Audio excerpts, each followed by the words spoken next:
And as we sit here today, China's entire nuclear arsenal has no limits, no transparency, no declarations, and no control. এবার চীনের বিরুদ্ধে গুরুতর অভিযোগ তুলেছে যুক্তরাষ্ট্র। ওয়াশিংটনের দাবি, চীন গোপনে পারমাণবিক অস্ত্রের পরীক্ষা চালিয়েছে।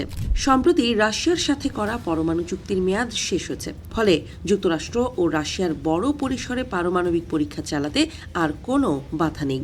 রাশিয়া নতুন করে চুক্তি করতে চাইলেও যুক্তরাষ্ট্র জুড়েছে নতুন শর্ত। চীনকে ছাড়া কোনো পরমাণু চুক্তি করতে চায় না ট্রাম্প প্রশাসন।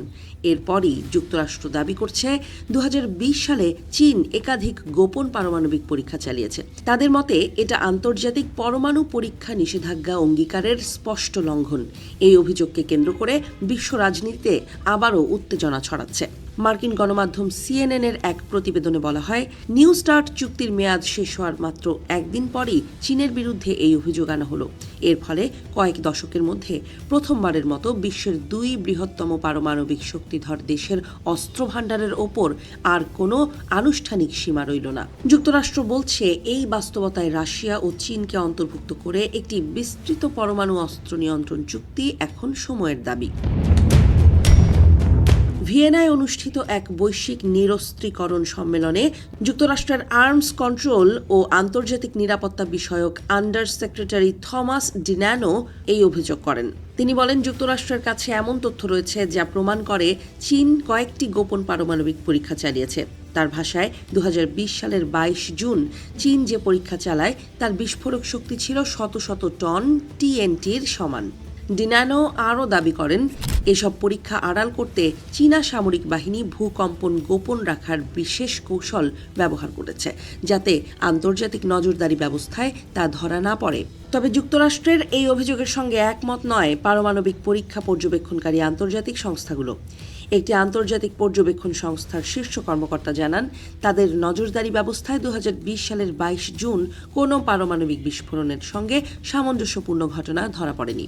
সংস্থাটি জানায়, তাদের প্রযুক্তি সাধারণত 50 টন TNTর সমান বা তার বেশি শক্তির বিস্ফোরক শনাক্ত করতে সক্ষম। ফলে যুক্তরাষ্ট্রের দাবিকে তারা নিশ্চিত করতে পারছে না। এদিকে চীনের পক্ষ থেকে অভিযোগটি সরাসরি প্রত্যাখ্যান করা হয়েছে। ওয়াশিংটনে চীনা দূতাবাসের মুখপাত্র এক বিবৃতিতে বলেন, চীন নো ফার্স্ট ইউজ নীতি অনুসরণ করে এবং আত্মরক্ষা ভিত্তিক পারমাণবিক কৌশলে বিশ্বাসী। তার দাবি, চীন দীর্ঘদিন ধরেই পারমাণবিক পরীক্ষা স্থগিত রাখার অঙ্গীকার মেনে চলছে।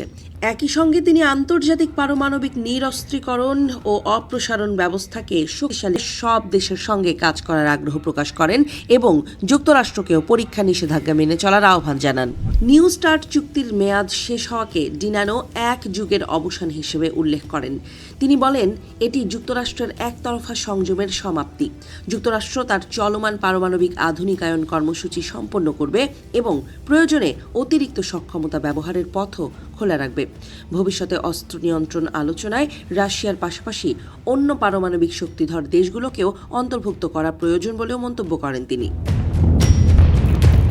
বিশ্লেষকদের মতে, চীন এখনও ত্রিপক্ষীয় অস্ত্র নিয়ন্ত্রণ আলোচনায় বসতে আগ্রহী নয়, কারণ তাদের পারমাণবিক ভাণ্ডার যুক্তরাষ্ট্র ও রাশিয়ার তুলনায় অনেক ছোট।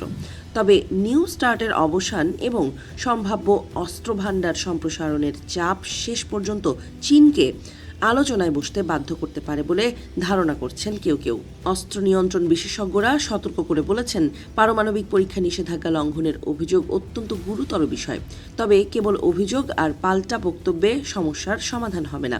বৈশ্বিক নিরাপত্তা নিশ্চিত করতে হলে বাস্তব ভিত্তিক, স্বচ্ছ এবং গঠনমূলক অস্ত্র নিয়ন্ত্রণ সংলাপই হতে পারে একমাত্র কার্যকর পথ।